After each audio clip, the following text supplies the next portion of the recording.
Le karaté est l'un des arts martiaux les plus connus et pratiqués au monde. Pour donner un exemple, en France, en 2012, la principale fédération de karaté comptait plus de 225 000 licenciés. Ce chiffre est cependant à nuancer car au sein de cette fédération, d'autres arts martiaux sont aussi enseignés. Mais qu'est-ce que le karaté? Pour le savoir, regardons tout d'abord le terme en lui-même. Le mot karaté est composé de deux termes. Kara, qui signifie vide, et te, qui renvoie à la notion de main.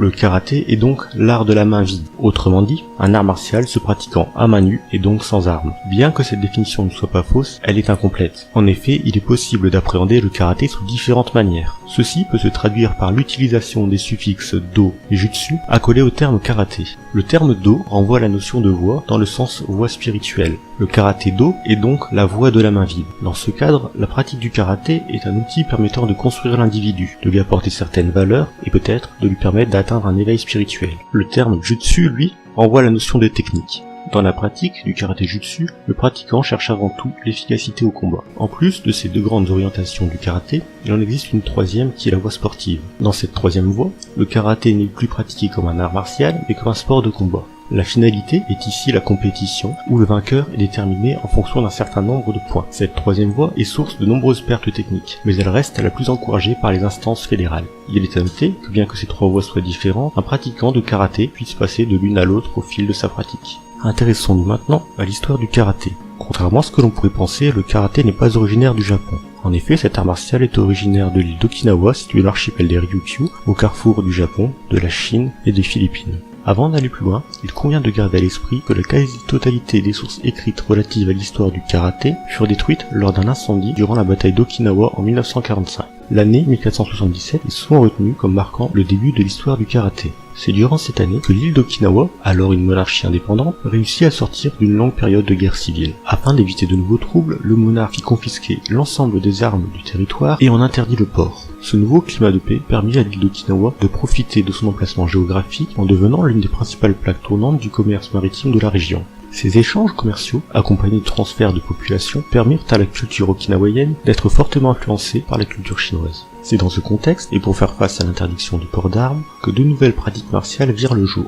La première d'entre elles, appelée Tangte ou To-de, qui signifie main de Chine, est l'ancêtre du karaté et vit le jour au sein de la noblesse. La seconde, appelée Kobudo, vit le jour au sein des classes paysannes qui apprirent à se défendre avec des objets usuels comme des rames ou des faucilles.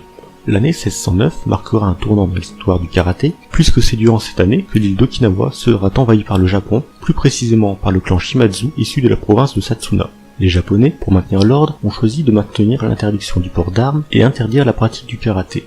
À partir de cette époque, le karaté sera pratiqué en secret et se teindra d'un fort ressentiment anti-japonais.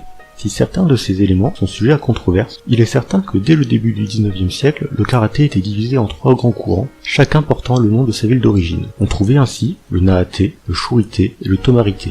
Il semble que durant tout le 19e siècle, bien que le karaté fût interdit, sa pratique fut tolérée par les Japonais, qui le considéraient comme une pratique martiale inférieure. Les choses commenceront à changer à partir du XXe siècle. En effet, dès 1900, la pratique du karaté sera officiellement autorisée, et 2 ans plus tard, il commencera à être enseigné dans les écoles d'Okinawa. Il faudra cependant attendre les années 1920 et 1930 pour que débute le lent processus de reconnaissance du karaté en tant qu'art martial à part entière par les autorités japonaises. C'est durant cette époque que de nombreux maîtres comme Gishin Funakoshi, Shojun Miyagi ou encore Kenwa Mabuni retravailleront le karaté pour le rapprocher des arts martiaux japonais. Ce travail passera notamment par le changement de la terminologie chinoise en une terminologie japonaise. C'est dans cette optique que le nom Tangte deviendra karaté. Le rapprochement du karaté et des arts martiaux japonais passera aussi par l'introduction d'un système de grades sous forme de ceinture, ainsi que l'adoption d'une tenue d'entraînement. À noter que cette époque sera marquée par le passage d'un karaté jutsu à un karaté do. C'est grâce à l'effort combiné de nombreux maîtres qu'en 1936, le karaté sera enfin reconnu comme un art martial japonais. Bien que l'Occident ait eu connaissance de l'existence du karaté avant la Seconde Guerre mondiale, il faudra attendre les années 60 pour que l'art de la main vide s'y diffuse massivement. Concernant maintenant sa pratique, le karaté est un art martial très riche. En effet, si la compétition a tendance à réduire le karaté à de simples techniques de frappe avec les pieds, les poings et à des blocages, la réalité est tout autre. Tout d'abord, si le karaté comprend de nombreuses techniques de frappe avec les pieds et les poings, il comprend aussi de nombreuses techniques de frappe avec les coudes, mais aussi avec les mains ouvertes et avec diverses formes de mains. De plus, si le karaté se concentre essentiellement sur les techniques de frappe nommées atemi, il comprend aussi de nombreuses techniques de projection et d'immobilisation. À noter toutefois qu'il ne comprend aucune technique de lutte ou de combat au sol. Le travail en karaté repose sur 3 grands types d'exercices, à savoir les Kion, les Kata et les Kumite. Les Kion sont les exercices les plus basiques, puisqu'il s'agit simplement de la répétition en solitaire d'une technique. Les katas revêtent une grande importance dans l'étude du karaté traditionnel. Il s'agit en fait d'enchaînements codifiés de techniques s'effectuant seuls, visant à apprendre les principes, les déplacements et les enchaînements. Une fois maîtrisé, le pratiquant est amené à étudier le bunkai de ce kata, sa réalisation avec un ou plusieurs partenaires. C'est cette forme d'étude avancée qui permet aux pratiquants de prendre pleinement conscience du sens profond du kata. Le kumite est la pratique avec partenaires. Il existe de très nombreuses formes de kumite différents, allant du plus encadré où chacun des partenaires a un rôle et une action déterminée, au plus libre prenant la forme de combat.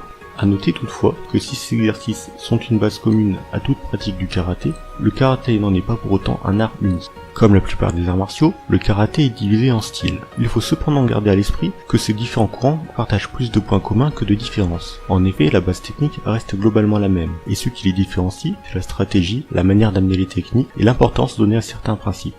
Il existe de trop nombreux styles de karaté pour que tous soient traités dans cette vidéo. Cependant, voici un échantillon de 4 grands styles parmi les plus connus et les plus pratiqués. Le style Shotokan est celui créé par Gishin Funakoshi. Il est tout de même à noter que le nom Shotokan ne fut pas donné au style par son fondateur, mais par ses élèves. Ce style se caractérise par son aspect direct et puissant, et par ses positions relativement basses. L'un des points essentiels dans la pratique du karaté Shotokan est la recherche de la technique parfaite, celle qui peut défaire l'adversaire en un coup. Le style Shitoryu, créé par Ken Wamawuni, est le style réputé pour être le plus traditionnel. Il est entre autres caractérisé par une grande fluidité technique. A noter que ce style est celui comprenant le plus de kata, puisqu'il en comprendrait plus d'une cinquantaine. Le style Wado-ryu, créé par Inori Otsuka, est considéré comme le premier style de karaté japonais. L'un des points les plus intéressants à son sujet est qu'il est issu d'une combinaison de karaté et de jujutsu, tant et si bien qu'il est parfois plus considéré comme un style de jujutsu que de karaté. A l'inverse du karaté Shitoryu, le karaté Wado-ryu est l'un de ceux comprenant le moins de kata, puisqu'à l'origine, il n'en comprenait que 9.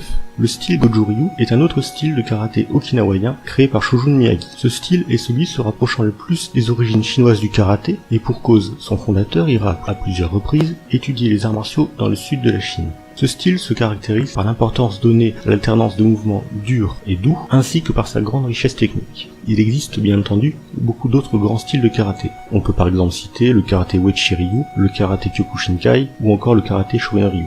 Ce second épisode de 9ème Kyu est maintenant terminé, j'espère qu'il vous aura plu. Si vous souhaitez en savoir plus sur les arts martiaux, n'hésitez pas à nous rejoindre sur notre site L'Art de la Voix et sur nos pages Facebook et Twitter. Vous pouvez aussi soutenir tous les projets de l'Art de la Voix sur notre compte Tipeee. Et quoi qu'il en soit, n'hésitez pas à laisser un commentaire et à partager la vidéo. A bientôt.